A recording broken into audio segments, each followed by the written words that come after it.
Thomas and Mavis. The quarry on Thomas's branch line was busier than ever.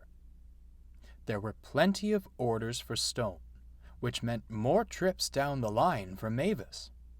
She was delighted. It was refreshing to leave the quarry. There were so many trucks that Percy couldn't take them all himself. The other engines sometimes took mixed trains to help him. Toby was used to this. Thomas complained bitterly. "Why should my passengers have a bumpy ride because Percy can't manage another couple of trucks?" "It's more than a couple, I'll have you know," huffed Percy. "Besides, those trucks are better behaved than ever, thanks to Mavis." "She could at least shunt them properly for us," grumbled Thomas. "Her job is to manage the quarry, not your trains," chuckled Toby. "You just want to laze around in the shed." Thomas spluttered, but Percy and Toby just laughed. The next morning, Mavis rumbled in with the trucks. As she shunted them to the siding, Thomas stirred. "Morning, Thomas," she smiled. "Fresh stone for you." "How wonderful," yawned Thomas. "It's lovely coming down the tramway early in the morning," mused Mavis. "I wonder when I'll get to see more of the line." Suddenly, Thomas had a cheeky idea. "I was in your wheels once. I was stuck at the big station, but I wanted to see more. The Fat Controller saw how well I shunted the trains for the other engines, and he rewarded me with this branch line." He paused for effect. "I think," continued Thomas, "if you were to shunt trains, the Fat Controller would be quite pleased. A little initiative can take you a long way. Down the line, that is." "I have some time before I'm due back at the quarry," Mavis smiled. "Perhaps I could shunt your train before I go. How's that for helping out?" "What a splendid idea, Mavis," remarked Thomas. "Most kind of you." For several days afterwards, Mavis would shunt Thomas's trains after she brought the trucks down. At first, she was eager to help, but balancing shunting with quarry work soon wore her down. This didn't bother Thomas. All he cared about were a few more minutes of shut-eye. One morning, Mavis fussed into Farquhar and found Percy waiting. "Hello, Mavis. You do look tired." "Never mind me," she huffed. "Where's Thomas?" "Helping at the big station for the morning.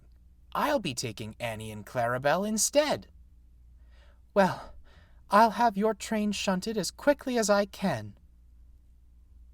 "Why would you shunt my train?" quizzed Percy. Mavis explained her conversation with Thomas. "Oh, that Thomas!" scowled Percy. "I knew he didn't like shunting, but I didn't think he'd stoop this low." "You mean shunting wasn't how Thomas got his branch line?" "Huh!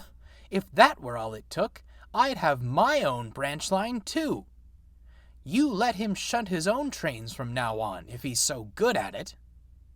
Mavis was fuming. She wanted to pay Thomas out. And that's when an idea struck her. "Yes, Percy," she smirked. "That's exactly what I'll do." The next morning, the sun rose over the sheds. Thomas was fast asleep, having a lovely dream, when suddenly, "Thomas! Thomas! Wake up!" Thomas's eyes jolted open. His driver was frantically trying to get him started.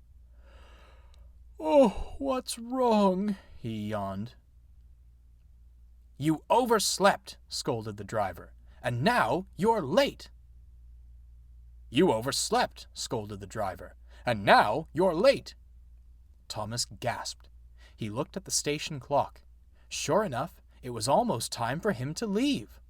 The passengers stood impatiently on the platform, with no coaches to board. "Oh, where's that Mavis?" he grumbled. There was no time to ponder that. Thomas hurriedly fetched the coaches and readied his train. He worked as fast as he could, but he was very late as he set off up the line. He was later still when he arrived at the big station. The passengers erupted from Annie and Clarabelle. They had some choice words for the station master. Naturally, when the fat controller found out what happened, he had some choice words of his own for Thomas. The next morning, Mavis was surprised to find Thomas wide awake when she arrived at Farquhar. "This is a surprise," she teased. "Decided to shunt your own train for once?" "I'm sorry I tricked you," sighed Thomas. "I certainly made a fool out of myself, didn't I?" He paused and looked at his buffers. "You've worked very hard the last few days. Much harder than I have. How would you like it if I worked at the quarry in your place for a while?" Mavis was surprised. "Oh, Thomas, do you mean it?" "Of course," smiled Thomas. "There's no better way to see more of the line, after all." The fat controller made the arrangements with the quarry manager.